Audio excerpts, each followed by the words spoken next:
La mayoría de las personas no se sienten abrumadas porque su vida se esté desmoronando. Se sienten abrumadas porque su mente no tiene nunca un instante de descanso. Aparece un problema y de pronto se convierte en el centro de todo. Lo repasas mentalmente mientras te cepillas los dientes, lo llevas contigo a cada conversación. Te acuestas por la noche y das vueltas a las mismas ideas una y otra vez, con la esperanza de que, si piensas lo suficiente, la claridad surja por arte de magia. Pero no sucede, porque pensar más no es lo mismo que pensar con claridad. No pierdes energía por el problema en sí, la pierdes porque tu atención queda atrapada en él. Cuando la mente se fija obsesivamente en lo que va mal, poco a poco olvida cómo avanzar. La emoción toma el control, la perspectiva se estrecha y hasta las decisiones más simples empiezan a sentirse pesadas. Si alguna vez te has sentido mentalmente exhausto sin haber hecho ningún esfuerzo físico, si alguna vez has notado cómo un solo asunto sin resolver drena tu motivación para todo lo demás, si alguna vez te has dicho, sé lo que debería hacer, y aún así te has sentido paralizado, este audiolibro es para ti. No porque estés roto, no porque te falte disciplina o inteligencia, sino porque nadie te enseñó a gestionar tu enfoque cuando la vida se complica. Esto no es una charla sobre pensamiento positivo, no trata de ignorar los problemas ni de fingir que todo está bien. Y desde luego no se trata de obligarte a sentirte motivado, se trata de entrenar la mente a responder de otra manera, porque hay una verdad que casi nadie se detiene a cuestionar. El problema rara vez es la verdadera amenaza. La amenaza es la forma en que tu mente reacciona ante él. Una mente que permanece anclada en los problemas se contrae, se tensa, se vuelve más pequeña, más débil, más indefensa con cada pensamiento repetido. En cambio, una mente entrenada a buscar soluciones se expande, recupera el control, pasa de la reacción emocional a la acción deliberada, y ese cambio lo transforma todo. Cuando te concentras únicamente en lo que está mal, tu sistema nervioso permanece en alerta. El cuerpo se prepara para el peligro en lugar de para el movimiento, y la claridad desaparece. Pero cuando diriges la atención hacia lo que puede hacerse a continuación, aunque sea algo pequeño, el sistema se calma, la respiración se vuelve más lenta, el pensamiento se afina y el impulso regresa, de forma silenciosa y constante. Este audiolibro está diseñado para guiarte de nuevo hacia ese estado. Durante los próximos 60 minutos no se te pedirá que resuelvas toda tu vida, no se te pedirá que hagas cambios drásticos ni que te impongas metas irreales.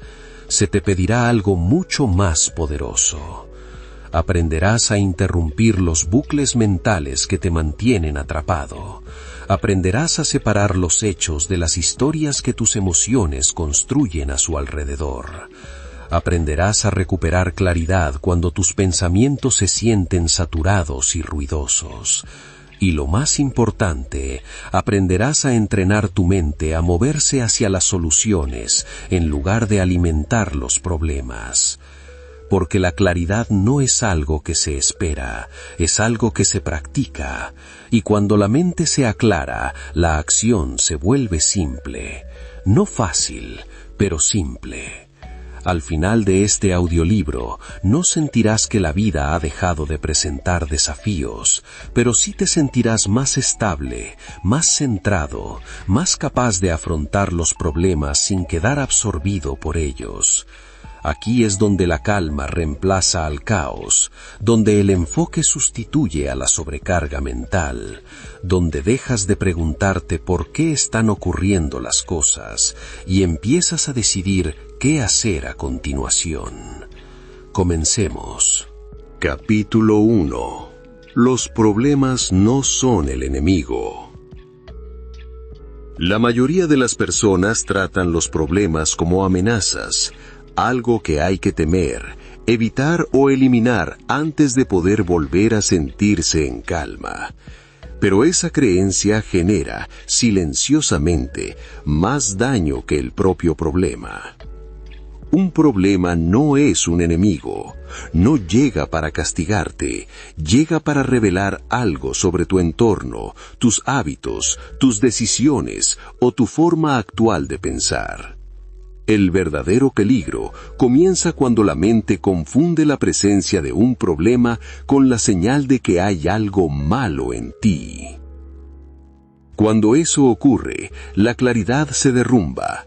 En lugar de ver la situación tal como es, la mente reacciona emocionalmente. La tensión aumenta, los pensamientos se aceleran y el problema empieza a sentirse más grande, más pesado y más personal de lo que realmente es. Aquí es donde la mayoría de las personas queda atrapada. No luchan porque el problema sea irresoluble, luchan porque fusionan el problema con su identidad. Piensan, esto no debería estar pasándome a mí, o si fuera más inteligente, más fuerte o más disciplinado, esto no existiría. En ese instante, el problema deja de ser información y se convierte en un juicio. Pero los problemas nunca estuvieron destinados a ser juicios. Son señales. Señales de que algo necesita atención. Señales de que algo necesita ajuste. Señales de que existe una distancia entre donde estás y donde quieres estar. Nada más. Cuando se elimina la emoción de la ecuación, los problemas se vuelven neutrales, no cargan significado, no atacan tu valor personal, simplemente señalan. Sin embargo, la mayoría de las mentes no están entrenadas para verlos así. Desde la infancia, se nos condiciona a asociar los problemas con el fracaso. Los errores implican castigo, la dificultad implica debilidad, el esfuerzo implica que vas retrasado. Por eso cuando los problemas aparecen en la vida adulta, presión financiera, tensiones en las relaciones, incertidumbre sobre el rumbo, el sistema nervioso reacciona como si hubiera un peligro real. El cuerpo se tensa, la mente entra en modo defensivo, y en lugar de preguntarse ¿qué me está mostrando esto?, se pregunta ¿cómo hago para que esto desaparezca? Ese cambio lo altera todo. Cuando el objetivo pasa a ser escapar de la incomodidad, en lugar de comprenderla, el pensamiento se estrecha. Te apresuras, sobreanalizas, repites los mismos escenarios sin llegar a ninguna resolución. Por eso los problemas resultan agotadores, no porque exijan esfuerzo, sino porque la resistencia emocional consume energía. Un problema observado con calma requiere mucha menos energía que un problema resistido emocionalmente. Piénsalo con atención. Dos personas pueden enfrentarse a la misma situación. Una se siente abrumada, ansiosa y paralizada. La otra se siente enfocada, estable y decidida. La diferencia no es la inteligencia, no es la confianza, no es la suerte. Es la interpretación. Una ve el problema como una amenaza a su estabilidad, la otra lo ve como una situación que requiere una respuesta. Una se repliega, la otra avanza. Este audiolibro se apoya en un principio simple, pero a menudo ignorado. Un problema no controla tu estado, lo controla tu relación con él. Cuando tratas los problemas como enemigos, luchas contra ellos emocionalmente. Cuando los tratas como datos, trabajas con ellos de manera estratégica. Y la estrategia siempre supera a la emoción. Aquí comienza la claridad. Un problema es información no procesada. Existe porque algo aún no ha sido atendido, ajustado o decidido. Cuando lo ves así, la carga emocional se debilita. En lugar de decir, esto está arruinando mi vida, dices, esto señala algo que necesito gestionar. Ese pequeño cambio crea espacio entre el problema y tu reacción, espacio entre la emoción y la acción, espacio para que la claridad regrese. La mayoría de las personas nunca crea ese espacio, reaccionan inmediatamente, entran en espiral, asumen urgencia donde no la hay, pero la urgencia suele ser una ilusión creada por la emoción. El pensamiento claro comienza cuando reduces la velocidad del momento, no ignorando el problema, sino negándote a permitir que secuestre tu sistema nervioso. Cuando aparece un problema, tu primera tarea no es resolverlo, tu primera tarea es estabilizar la mente, porque una mente inestable no puede producir soluciones limpias. No necesitas respuestas inmediatas, necesitas calma. La calma te permite ver opciones, te permite priorizar, te permite decidir qué es lo que realmente importa. Sin calma, todos los problemas parecen igual de urgentes, y cuando todo es urgente, nada se resuelve. Por eso el control emocional no es un rasgo de personalidad, es una habilidad. Una mente entrenada no niega la incomodidad, la observa, nota la tensión en el pecho, los pensamientos acelerados, el impulso de reaccionar, y en lugar de obedecer esas señales, se detiene. Esa pausa es poder. En esa pausa, el problema recupera su tamaño real, se vuelve manejable, se vuelve específico, se vuelve trabajable. La mayoría de los problemas no son enormes, solo lo parecen cuando se los mira a través de la distorsión emocional. Cuando la emoción retrocede, la realidad se vuelve más nítida. Entonces empiezas a hacer mejores preguntas. ¿Qué parte de esto está bajo mi control? ¿Qué decisión he estado evitando? ¿Qué acción, si la tomara, reduciría esta tensión aunque fuera un poco? Estas son preguntas orientadas a la solución y no pueden surgir cuando la mente está ocupada defendiéndose. Este capítulo no pretende minimizar tus desafíos, pretende reformular tu relación con ellos. No necesitas una vida sin problemas, necesitas una mente que no se derrumbe cuando los problemas aparecen. Cuando dejas de tratar a los problemas como enemigos, dejas de desperdiciar energía luchando contra la realidad. Rediriges esa energía hacia el movimiento, y el movimiento, aunque sea pequeño, aunque sea imperfecto, restaura la confianza. No porque todo esté resuelto, sino porque ya no estás paralizado. En los próximos capítulos aprenderás a fortalecer esta capacidad, a evitar que las reacciones emocionales nublen tu pensamiento, a ver los problemas con claridad en lugar de tomarlos como personales. Por ahora, recuerda esto, los problemas no son el enemigo. Una mente no entrenada sí lo es, y en el momento en que dejas de luchar emocionalmente con el problema, das el primer paso hacia la verdadera claridad. Capítulo 2.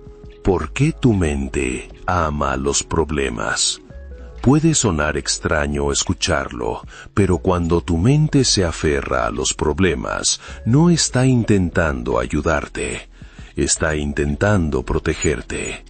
Comprender esto cambia por completo la forma en que observas tu propio pensamiento. La mente humana evolucionó para detectar peligros, no para generar claridad. Mucho antes de que existieran la comodidad y la estabilidad, la supervivencia dependía de una habilidad por encima de todas las demás: detectar lo que podía salir mal. Ese cableado sigue ahí.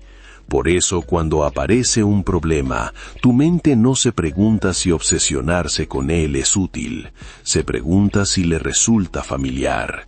Y lo familiar, incluso cuando es incómodo, se siente más seguro que la incertidumbre. Esta es la razón por la que los problemas se vuelven tan pegajosos. Tu mente regresa a ellos una y otra vez, no porque la repetición resuelva algo, sino porque la repetición crea la ilusión de control. Si sigues pensando, te sientes ocupado. Si te sientes ocupado, te sientes implicado. Y si te sientes implicado, tienes la sensación de estar haciendo algo, aunque en realidad nada esté cambiando. Esta es una de las trampas mentales más engañosas. Pensar en exceso parece productivo, preocuparse parece responsable, repetir escenarios parece preparación. Pero nada de eso garantiza avance. De hecho, muchas veces lo impide. Tu mente prefiere los problemas porque los problemas son territorio conocido. Las soluciones, en cambio, exigen movimiento, exigen decisiones, exigen la posibilidad de equivocarse, y la incertidumbre incomoda el sistema nervioso. Así que la mente elige la opción que percibe como más segura, quedarse en el problema. Es por eso que puedes ver con total claridad qué está mal en tu vida y aún así tener dificultades para actuar. Ver los problemas no exige valentía. Actuar sobre las soluciones, sí. Otra razón por la que la mente ama los problemas es la recompensa emocional.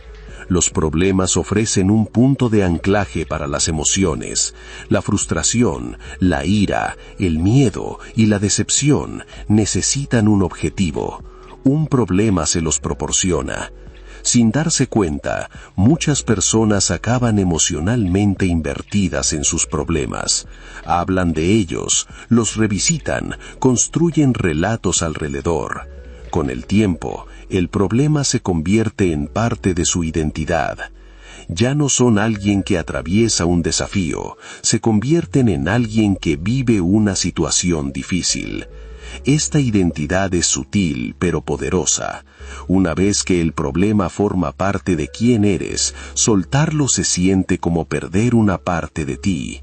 Y así, la mente se resiste a la resolución, no de forma consciente, sino silenciosa. Es por eso que algunos problemas se prolongan mucho más de lo necesario. La mente dice, al menos conozco este dolor. Una mejora desconocida se siente más arriesgada que una incomodidad familiar. También hay una razón biológica detrás de este patrón. Cuando te concentras en los problemas, el cerebro libera hormonas de estrés. Estas hormonas afinan la atención a corto plazo, hacen que todo parezca urgente e importante. Esa intensidad química engaña a la mente, haciéndole creer que algo significativo está ocurriendo. Pero una exposición prolongada al estrés bloquea el pensamiento de nivel superior. La creatividad disminuye, la perspectiva se estrecha, las opciones desaparecen. Así, el mismo estado al que entras para resolver el problema es el estado que hace más difícil ver soluciones. Esta es la paradoja. La mente regresa a los problemas para sentirse preparada, pero cuanto más tiempo permanece ahí, menos capaz se vuelve. Otro patrón importante es el de la narración. A la mente no le gustan las historias incompletas. Cuando aparece un problema, intenta explicarlo inmediatamente. ¿Por qué ocurrió esto? ¿Qué significa? ¿Qué pasará después? Estas preguntas no son neutras, están cargadas de supuestos. En lugar de observar la realidad, la mente crea un relato para darle sentido a la incertidumbre. Y una vez que el relato existe, la mente lo defiende. Si la historia es negativa, el problema parece permanente. Si la historia es dramática, el problema parece abrumador. Si la historia es personal, el problema se siente como un veredicto sobre tu valor. Y ahora la mente tiene todavía más razones para quedarse fijada en él. Porque cuestionar el problema implicaría cuestionar la historia, y cuestionar la historia implicaría admitir que quizá no sea cierta. Esto requiere conciencia. La mayoría de las personas nunca se detiene lo suficiente como para notar este proceso en marcha. Asumen que sus pensamientos son factos, asumen que sus reacciones emocionales reflejan fielmente la realidad. Pero los pensamientos son hábitos, y los hábitos pueden entrenarse.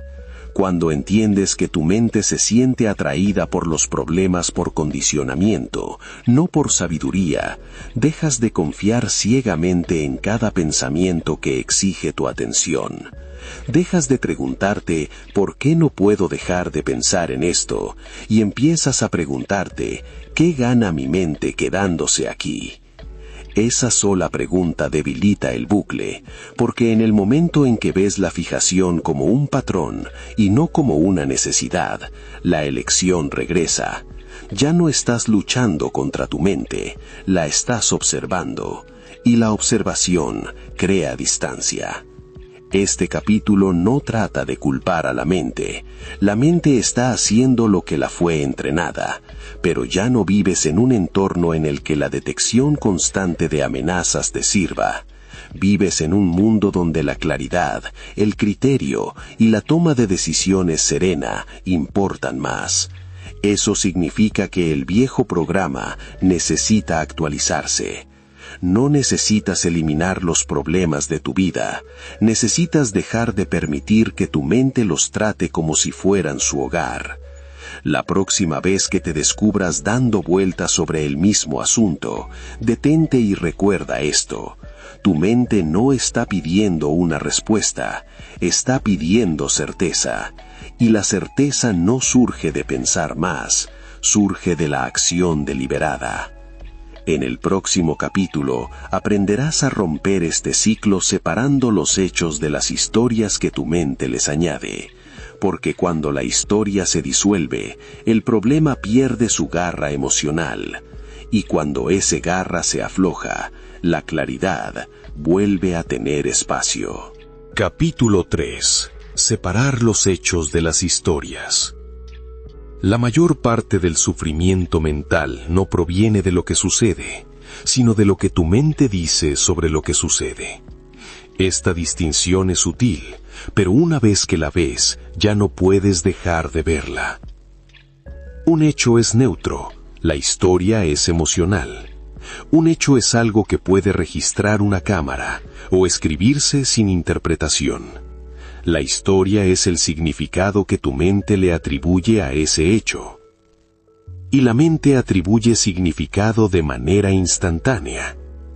Algo sale mal, un mensaje no recibe respuesta, un plan se desmorona, se comete un error. El hecho es simple, pero la historia es ruidosa. La historia dice, esto siempre me pasa a mí. La historia dice, me estoy quedando atrás. La historia dice, esto demuestra que no soy suficiente. Y de pronto, un acontecimiento pequeño se convierte en una carga pesada. Aquí es donde la claridad desaparece. Cuando los hechos y las historias se fusionan, el pensamiento pierde precisión. Dejas de responder a la realidad y empiezas a reaccionar a una interpretación. La mayoría de las personas no se da cuenta de que esto está ocurriendo, porque las historias se sienten verdaderas. Llegan envueltas en emoción, urgencia y familiaridad, pero verdad y familiaridad no son lo mismo. La mente cuenta historias para protegerse de la incertidumbre. Prefiere explicar algo rápidamente, aunque sea de forma inexacta, antes que permanecer en el no saber. Por eso rellena vacíos, asume intenciones, predice resultados, exagera consecuencias. Y como estas historias surgen con rapidez, parecen automáticas. Pero automático no significa preciso. Aquí está la disciplina que lo cambia todo. Aprender a detenerte el tiempo suficiente como para separar una cosa de la otra. Primero el hecho, después la historia. Vamos a ralentizarlo. Un hecho responde a la pregunta, ¿qué ocurrió? Nada más. Una historia responde a la pregunta, ¿qué significa esto sobre mí, sobre mi futuro o sobre mi valor? El problema es que la mente trata la segunda respuesta como si formara parte de la primera. Cuando eso sucede, la emoción toma el control. Te sientes ansioso no por el hecho, sino por la historia. Te sientes desanimado no por la situación, sino por el significado que le has atribuido. Y mientras la historia no se cuestione, el sentimiento se siente justificado. Por eso la gente dice, no puedo dejar de sentirme así. Y es cierto, mientras la historia permanezca intacta, el sentimiento también lo hará. La claridad comienza cuando cuestionas la historia, no el hecho. No discutes con la realidad, investigas la interpretación. Esto no es negación, es precisión. Cuando separas los hechos de las historias, los problemas recuperan su tamaño real, no porque desaparezcan, sino porque dejan de cargar con un peso innecesario. Aquí hay una práctica sencilla. Cuando algo provoque una reacción emocional intensa, detente y escribe exactamente lo que ocurrió. Sin adjetivos, sin explicaciones, solo detalles observables. Eso es el hecho. Luego escribe todo lo que tu mente está diciendo al respecto. Todas las suposiciones, todas las predicciones, todas las conclusiones. Eso es la historia. La mayoría de las personas se sorprende la primera vez que hace esto. Descubren cuán poco de su estrés proviene de la realidad y cuánto proviene de la interpretación. La historia suele incluir palabras como siempre, nunca, todos o nada. Son señales de distorsión. La realidad es específica. Las historias son amplias. La realidad está anclada. Las historias son dramáticas.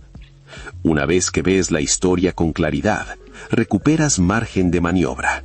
Puedes hacer mejores preguntas. ¿Es esta la única explicación posible? ¿Es la más útil? ¿Le hablaría a otra persona de esta manera? Estas preguntas no eliminan los problemas, eliminan la exageración. Y la exageración es lo que agota la energía. Otro punto importante. Las historias se sienten personales. Los hechos no.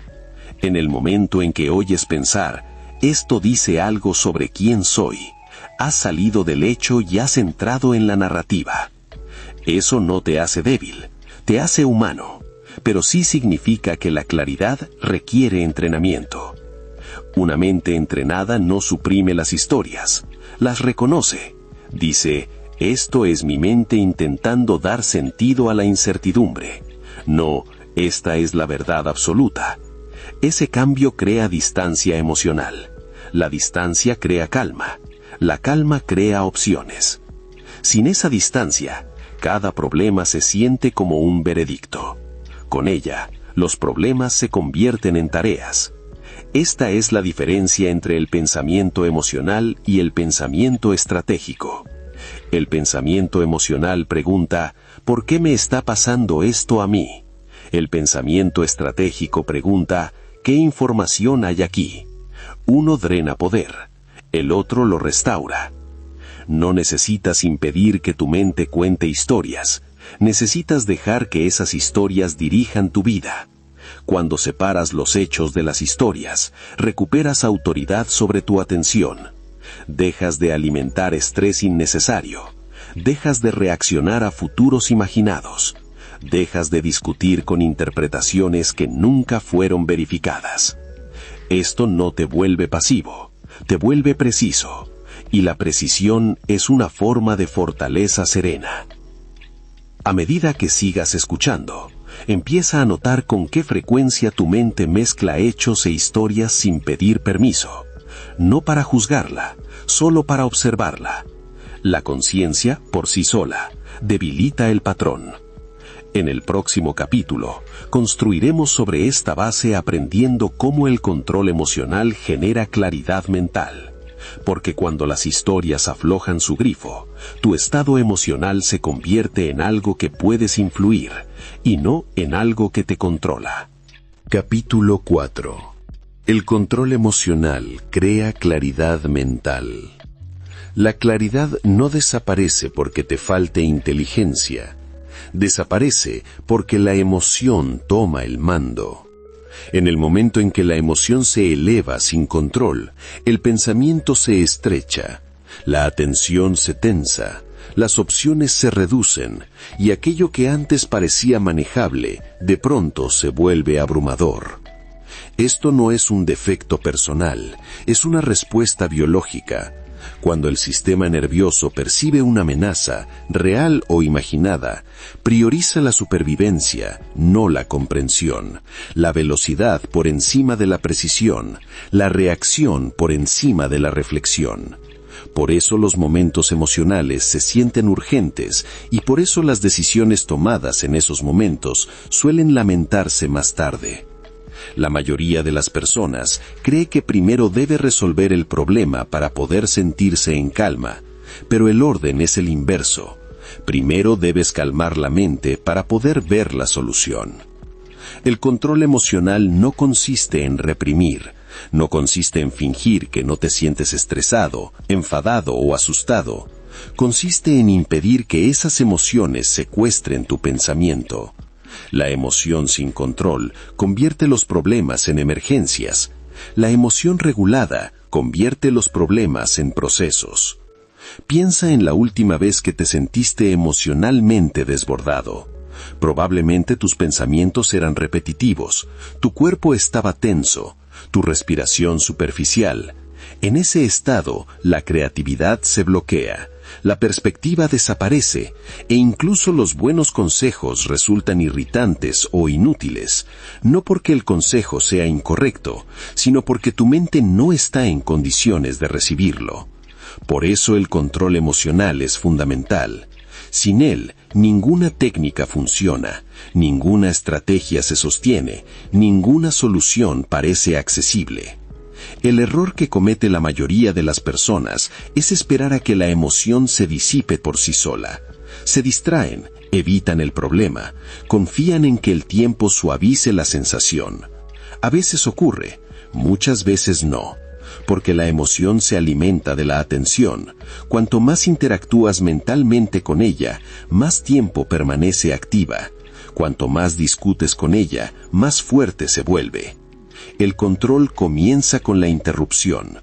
La primera habilidad es reconocer cuándo la emoción empieza a elevarse, no después de que haya tomado el control, sino en el instante en que comienza. Esto requiere conciencia corporal, tensión en el pecho, mandíbula apretada, respiración superficial, pensamientos acelerados. No son signos de debilidad, son señales tempranas de alerta. Una mente entrenada las percibe y se detiene. Esa pausa no es pasiva, es deliberada. Dejas de intentar resolver el problema, dejas de repetir la historia, dejas de reaccionar y desplazas tu atención hacia la regulación. Ralentizas la respiración, relajas los hombros, anclas la atención en el momento presente. Puede parecer simple, pero lo simple no es insignificante. La calma fisiológica restaura el acceso cognitivo. Cuando el cuerpo se aquieta, la mente lo sigue. Por eso la calma es estratégica. Una mente en calma puede distinguir, puede priorizar, puede separar lo importante de lo accesorio. Una mente emocional no puede. Aquí es donde muchas personas se resisten. Piensan que, si me calmo, dejaré de preocuparme, o, si no me mantengo emocionalmente implicado, nada se solucionará. Pero la emoción no es compromiso. La intensidad no es eficacia. De hecho, un exceso de emoción suele bloquear la resolución. Considera esta verdad con atención. Ningún problema se resuelve en el mismo nivel emocional en el que fue creado. El estrés no resuelve el estrés, la ira no produce claridad, el miedo no genera comprensión.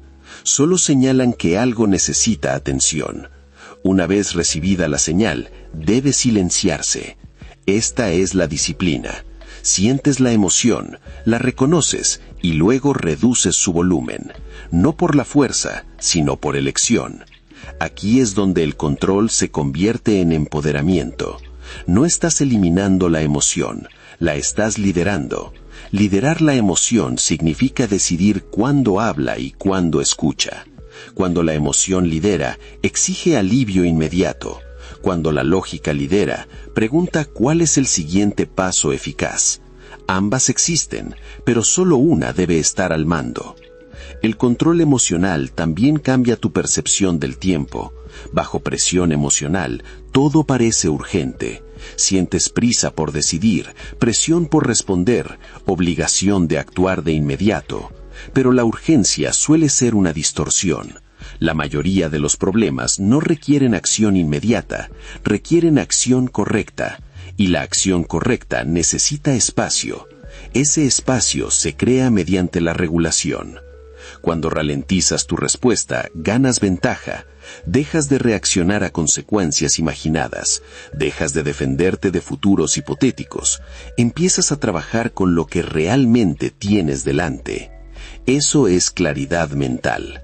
No llega de golpe. Regresa gradualmente a medida que el ruido emocional se atenúa. Y cuando lo hace, las soluciones aparecen más evidentes de lo que esperabas. No porque el problema haya cambiado, sino porque tu estado sí lo ha hecho.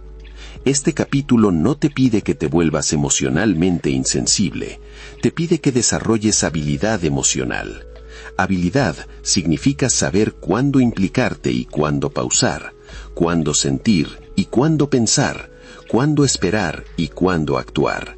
Sin esta habilidad, cada problema se siente personal.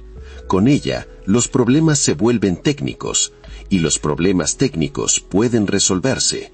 Los problemas personalizados parecen interminables. A medida que avances, recuerda este principio. No ganas claridad empujando más fuerte, ganas claridad asentándote primero. Controla tu estado y tu pensamiento te seguirá. En el próximo capítulo construiremos sobre esto, aprendiendo cómo el pensamiento orientado a soluciones es una habilidad entrenable, no una personalidad. Porque cuando la emoción está bajo control, la mente se convierte en algo que puedes dirigir, no en algo que debes soportar. Capítulo 5. Pensar en soluciones es una habilidad.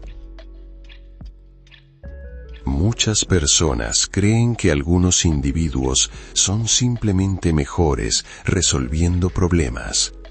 Asumen que es talento, inteligencia o confianza, y cuando ellas mismas luchan por avanzar, concluyen en silencio que hay algo que les falta.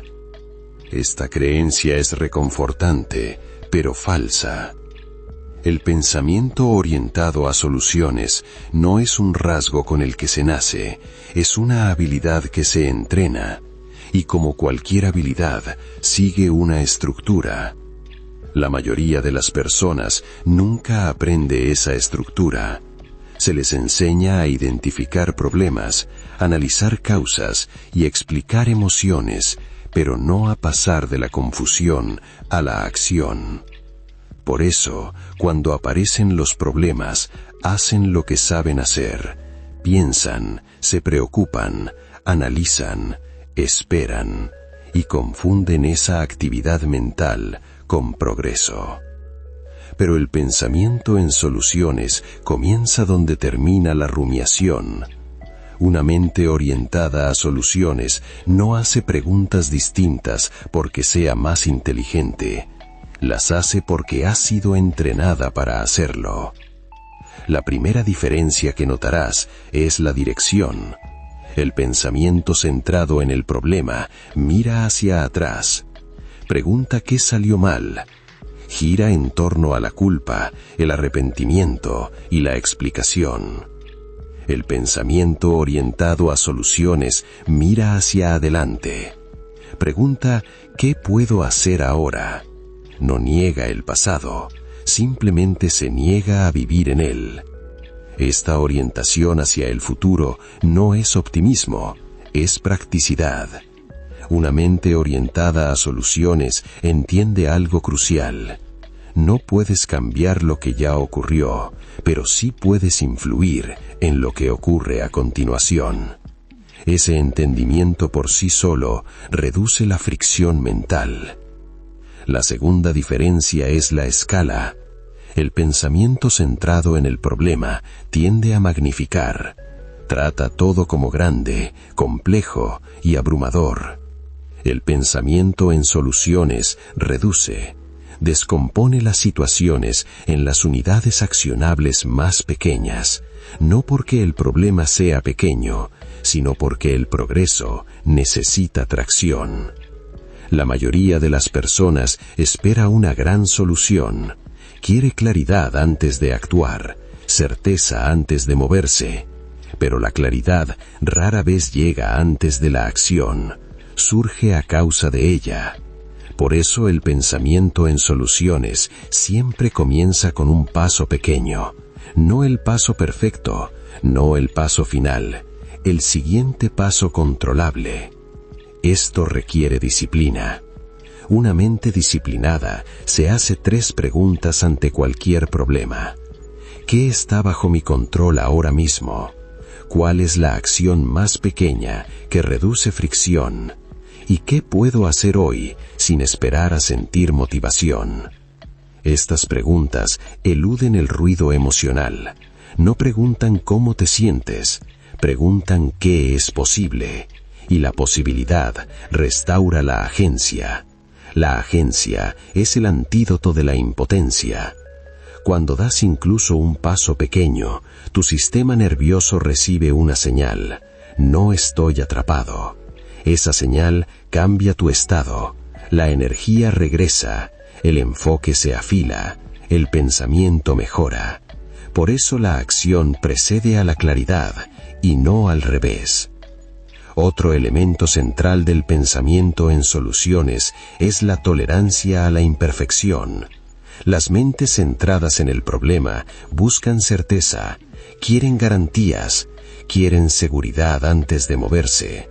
Las mentes orientadas a soluciones aceptan la incertidumbre como parte del proceso. Entienden que la acción no requiere confianza, la crea. Esperar a sentirse listo es una de las formas más comunes de quedarse estancado.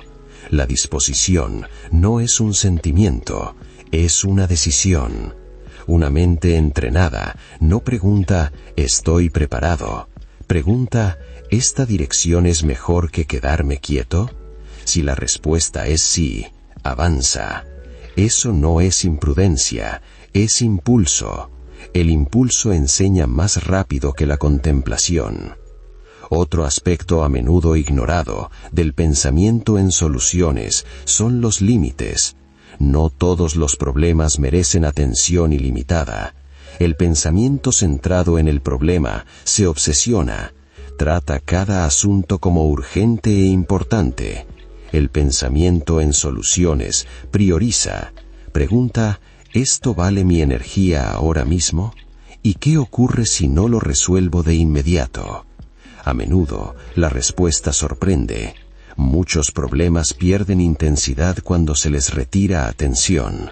Se resuelven solos, se reducen o revelan que nunca fueron tan críticos como parecían. La mente orientada en soluciones es selectiva. Sabe que la atención es un recurso finito. Donde va la atención, va la energía. Donde va la energía, aparecen los resultados. Esto significa que el pensamiento en soluciones también incluye saber cuándo no actuar.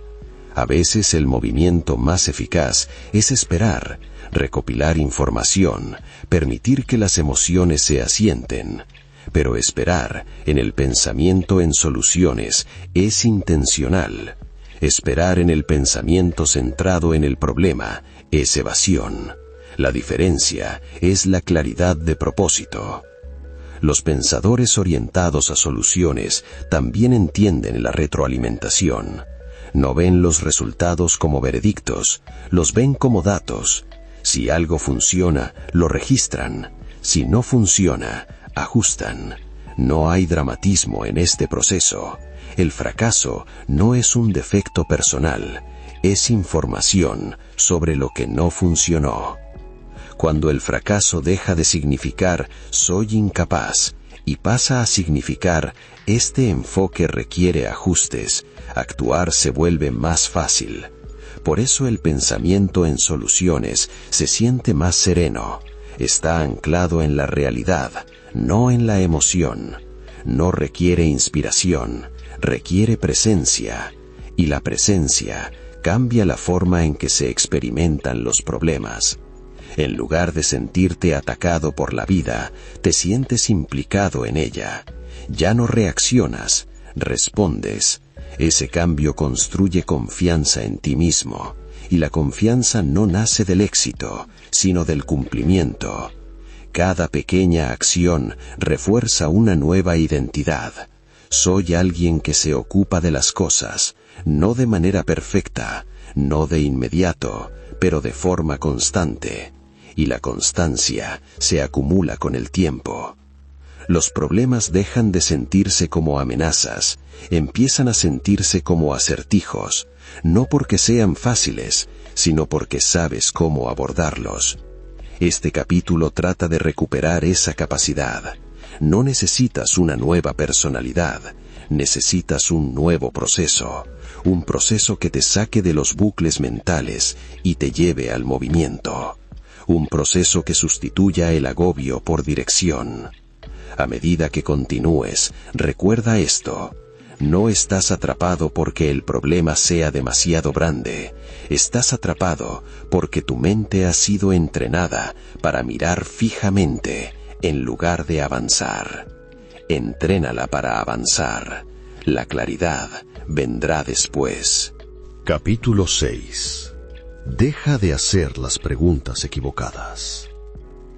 La calidad de tu pensamiento está determinada por la calidad de tus preguntas, y la mayoría de las personas formulan preguntas que, de manera silenciosa, las mantienen estancadas. No lo perciben porque esas preguntas parecen naturales, parecen razonables, incluso parecen inteligentes, pero no conducen a ninguna parte. Cuando algo sale mal, la mente pregunta instintivamente, ¿por qué me pasa esto a mí? ¿Por qué siempre termino aquí? ¿Qué está mal en mí?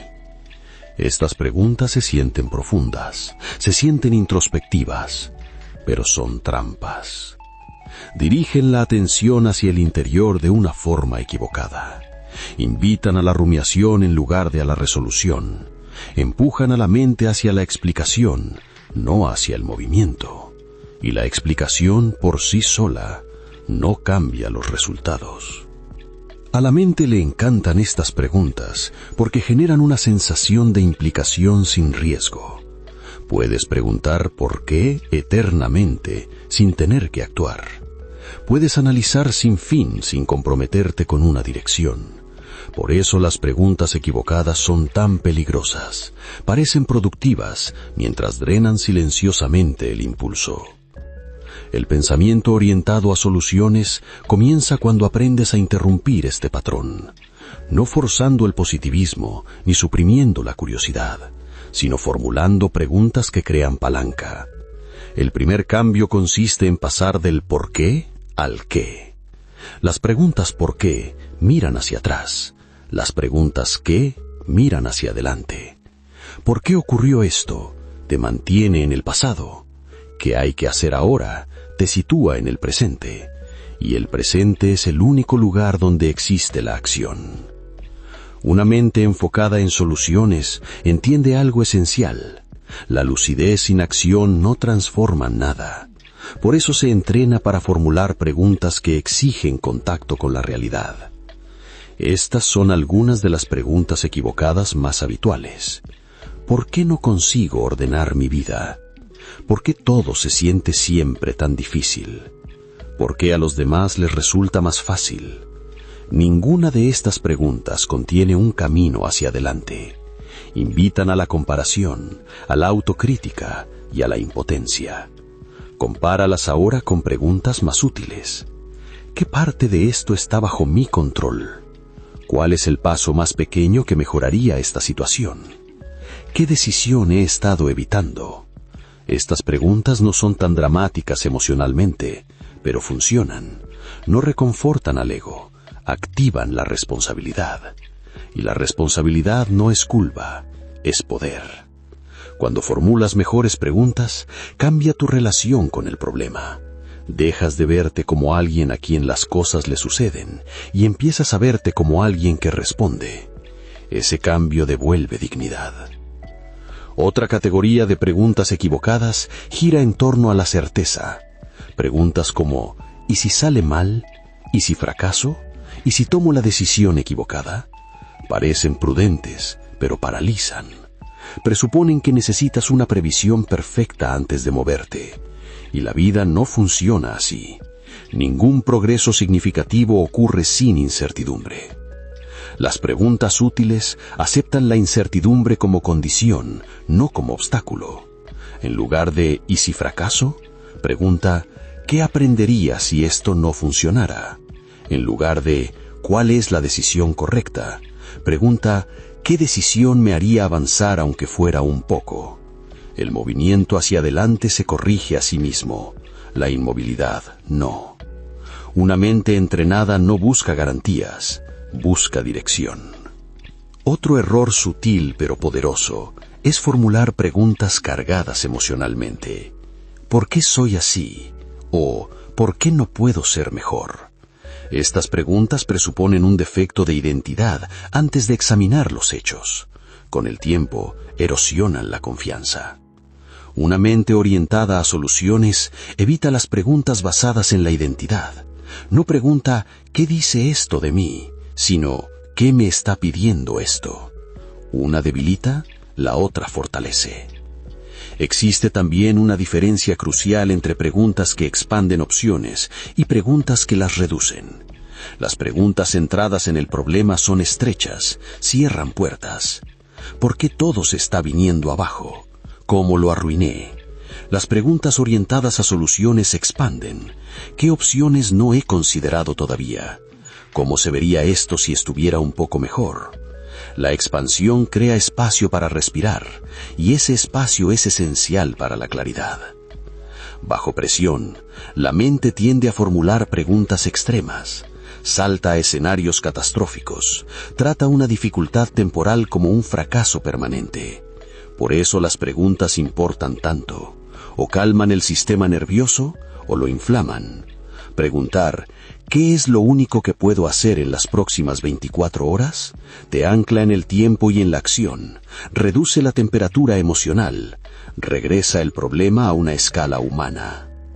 No se trata de engañarte, se trata de precisión. La precisión en el lenguaje produce precisión en el pensamiento. Y la precisión en el pensamiento conduce a la acción eficaz. Una de las preguntas más importantes que puedes entrenarte a formular es ¿qué estoy evitando ahora mismo? La evitación suele esconderse tras pensamientos complejos, planificación excesiva, investigación interminable o deliberación constante. Pero la evitación mantiene vivos los problemas. En cuanto nombras lo que evitas, el problema pierde parte de su poder, porque la evitación alimenta la incertidumbre, y la incertidumbre alimenta el miedo. La acción, aunque incómoda, restaura la claridad. No se trata de memorizar las preguntas correctas, se trata de observar el efecto que tus preguntas tienen sobre tu estado interno. ¿Te dirigen al movimiento o al estancamiento? ¿A la claridad o a la confusión? ¿A la responsabilidad o al resentimiento? No necesitas hacer preguntas perfectas, necesitas hacer preguntas útiles. Las preguntas útiles apuntan a la acción, reducen la carga emocional y respetan la realidad. A medida que avances en este audiolibro, empieza a escuchar las preguntas que tu mente formula automáticamente, no para juzgarlas, sino para reconocerlas, y entonces practica reemplazarlas por preguntas que te sirvan, que te impulsen hacia adelante, porque cuando cambias tus preguntas, cambias tu pensamiento, y cuando cambia tu pensamiento, también cambia tu relación con los problemas. En el próximo capítulo, entrenarás tu atención como un músculo para que deje de regresar siempre a los mismos problemas y empiece a sostener progreso real. Ese entrenamiento comienza con la conciencia. Capítulo 7. Entrena tu enfoque como si fuera un músculo. La concentración no es algo que se tiene o no se tiene, es algo que se entrena o se descuida.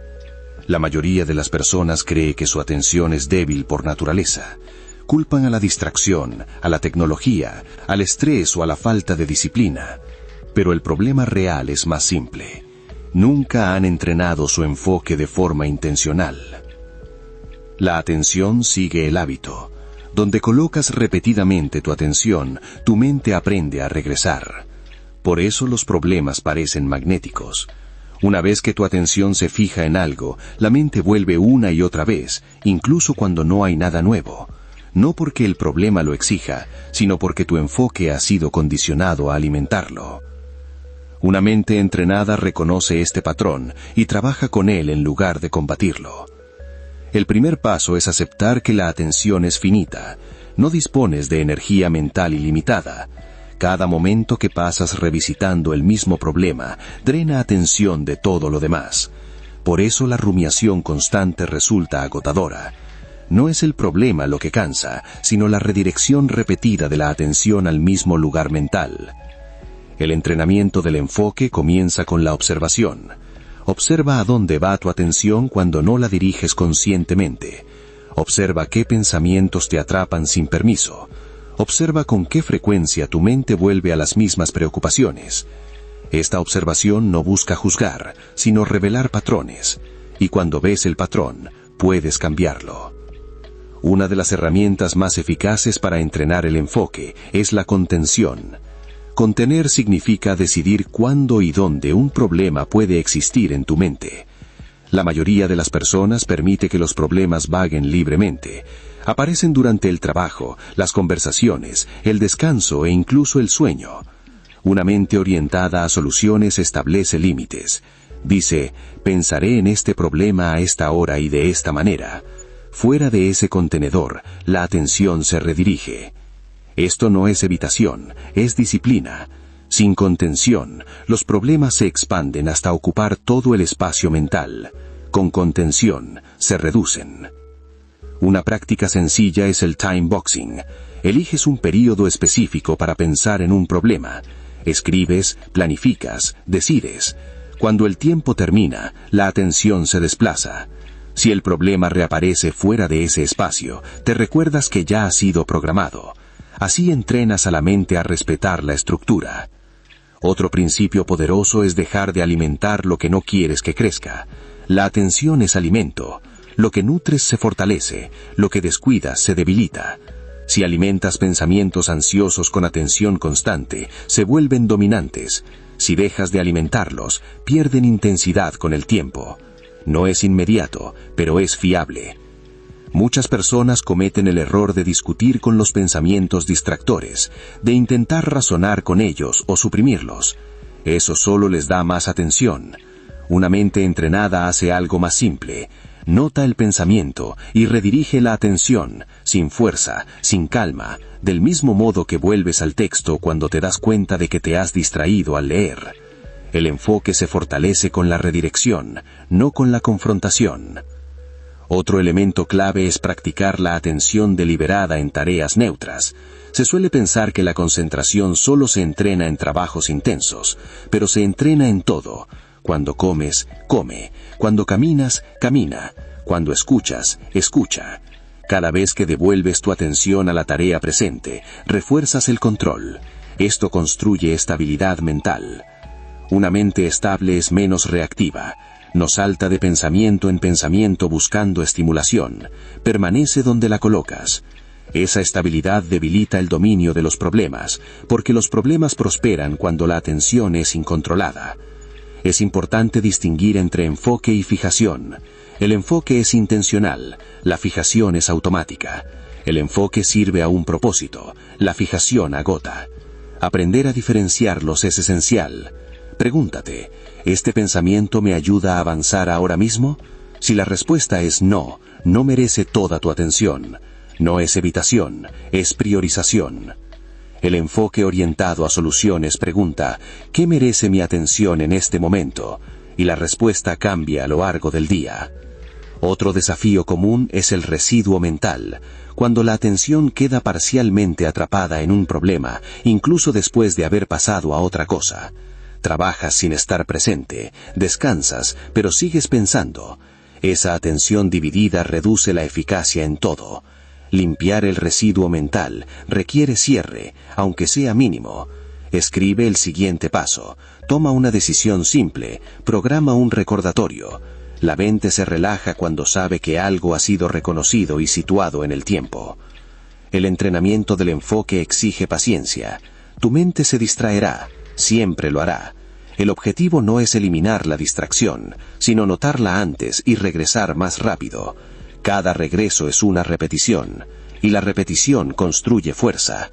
Con el tiempo, el espacio entre distracciones se amplía, el tirón de los problemas se debilita, tu capacidad para elegir dónde va tu atención mejora. No es espectacular, es gradual, pero es profundo, porque cuando controlas tu enfoque, controlas lo que crece en tu mente. Dejas de alimentar la ansiedad con atención, dejas de ensayar escenarios catastróficos, dejas de revivir los mismos pensamientos, y en ese espacio emerge la claridad, no como una revelación repentina, sino como un estado sostenido. Este capítulo trata de recuperar tu atención, no para volverte rígido, sino deliberado, porque a donde va tu enfoque, va tu vida. En el próximo capítulo integraremos todo explorando la identidad de una mente orientada a soluciones, una identidad que ya no colapsa bajo la presión, sino que responde con calma, dirección y propósito. Capítulo 8. La identidad de una mente orientada a soluciones. Llega un momento en el que comprender ya no es el problema. Puede que ya sepas cómo calmarte. Puede que ya reconozcas tus patrones de pensamiento destructivos. Puede que incluso tengas claro qué es lo que debe cambiar. Y sin embargo, bajo presión, sigues reaccionando de la misma manera. Esto ocurre porque el comportamiento no nace, en última instancia, del conocimiento. Nace de la identidad. Cuando aparece el estrés, no consultas técnicas. Recurres automáticamente a quien crees que eres. Por eso el cambio duradero solo ocurre cuando cambia la identidad. Una mente orientada a soluciones no se define por una confianza constante, ni por emociones siempre positivas. Se define por una postura interna frente a la vida. Esa postura suena sencilla, pero es profundamente poderosa. Soy alguien que se hace cargo. No de manera perfecta, no sin esfuerzo, sino de forma constante. Esta identidad no dice, debería poder con esto. Dice, voy a ocuparme de esto. La diferencia es sutil pero decisiva. El debería genera presión. El voy a genera dirección. La mayoría de las personas carga de manera inconsciente con una identidad moldeada por experiencias pasadas de desbordamiento. Se ven a sí mismos como alguien que se bloquea, que se paraliza, que evita o que sobrepiensa. Y una vez aceptada esa identidad, el comportamiento la sigue automáticamente. Cuando aparece un problema, la reacción es predecible. La tensión aumenta, surge la duda, la acción se posterga. No porque el problema sea demasiado grande, sino porque la identidad subyacente espera el colapso. Una identidad orientada a soluciones cambia esa expectativa.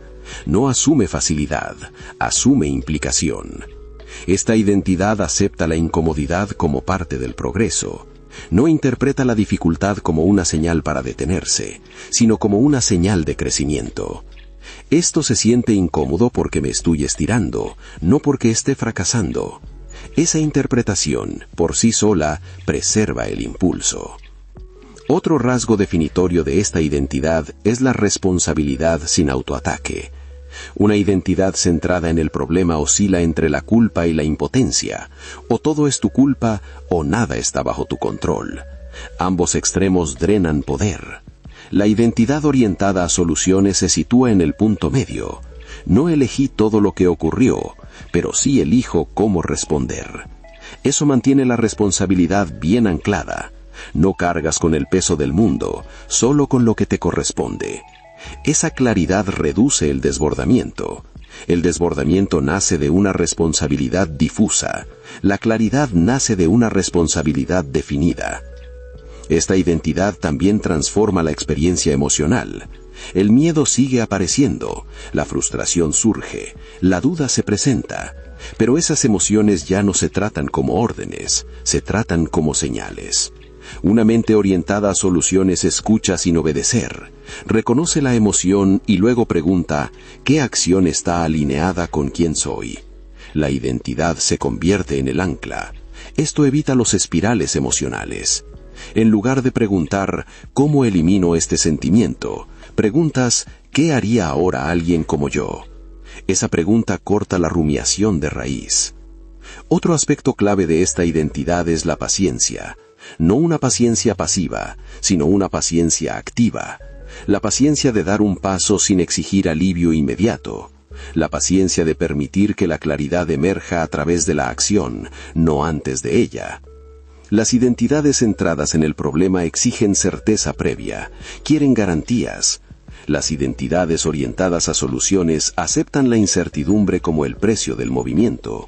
No esperan a sentirse seguras, construyen seguridad a través del cumplimiento. Esta identidad también cambia la forma en que se procesan los errores. Los errores dejan de ser pruebas de incapacidad, se convierten en información. Información sobre qué necesita ajustarse, sobre qué no funciona, nada más. Esto impide que la vergüenza eche raíces.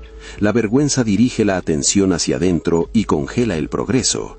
La información dirige la atención hacia afuera y restaura el movimiento.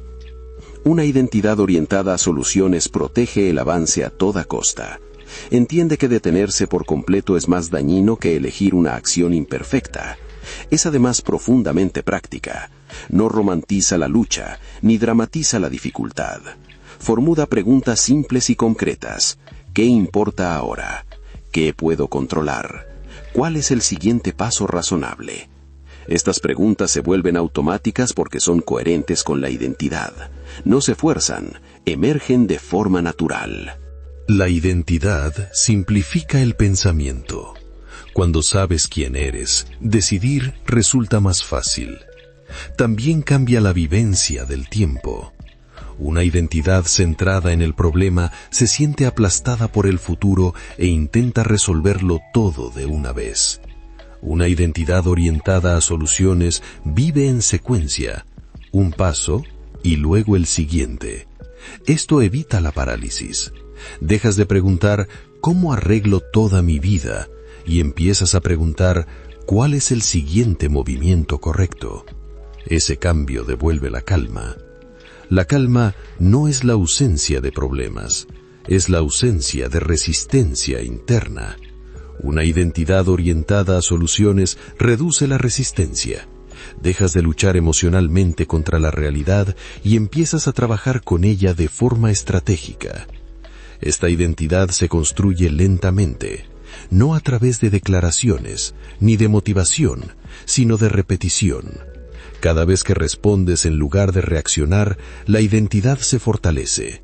Cada vez que asumes responsabilidad sin atacarte, se profundiza. Cada vez que actúas aún con incertidumbre, se consolida. Estos momentos parecen pequeños, pero acumulan evidencia, y la evidencia, con el tiempo, transforma la autoimagen. Dejas de preguntarte si puedes afrontar los desafíos. Empiezas a dar por hecho que lo harás, y esa suposición lo cambia todo. Te aproximas a los problemas de otra manera, te hablas de otra forma, te recuperas más rápido. Esto no significa que la vida se vuelva fácil, significa que tú te vuelves estable. La estabilidad es el verdadero objetivo, no el control de las circunstancias, sino el control de la respuesta. Una identidad orientada a soluciones no es rígida, es adaptable, se ajusta cuando es necesario, aprende rápido, avanza sin dramatismo. El dramatismo alimenta los problemas, la calma los disuelve. Al llegar al final de este capítulo, considera esto con atención. Cuando aparece un problema, ¿en quién te conviertes? ¿En alguien tenso y evasivo o en alguien centrado y comprometido? La respuesta no tiene nada que ver con la inteligencia, tiene todo que ver con la identidad, y la identidad no es fija, se practica. A partir de ahora, no estás intentando eliminar los problemas de tu vida. Eso solo genera fragilidad. El objetivo real es volverte estable en presencia de los problemas. Una mente estable no entra en pánico, no dramatiza, no se repliega hacia adentro. Se detiene, observa y responde. Esa respuesta no exige perfección, exige implicación, una decisión clara, una acción pequeña, un paso hacia adelante. Con el tiempo, esos pasos se acumulan y algo esencial cambia, tu relación contigo mismo. Dejas de verte como alguien a merced de las circunstancias y empiezas a verte como alguien capaz de manejar lo que aparece. No porque siempre sepas la respuesta, sino porque confías en tu capacidad para encontrar la siguiente. Esa confianza es la base de la calma. La calma no es la ausencia de dificultad, es la ausencia de resistencia interna. Cuando dejas de luchar emocionalmente contra la realidad, la energía se libera. Cuando la energía se libera, la claridad regresa. Y cuando la claridad regresa, la acción se vuelve más simple. No más fácil, sino más simple. Al avanzar, seguirás encontrando incertidumbre, seguirás sintiendo duda. Habrá momentos en los que tu mente querrá volver a viejos hábitos. Eso es normal. La diferencia ahora es la conciencia. Notarás cuando la atención se desvía hacia la rumiación. Notarás cuando la emoción empiece a liderar.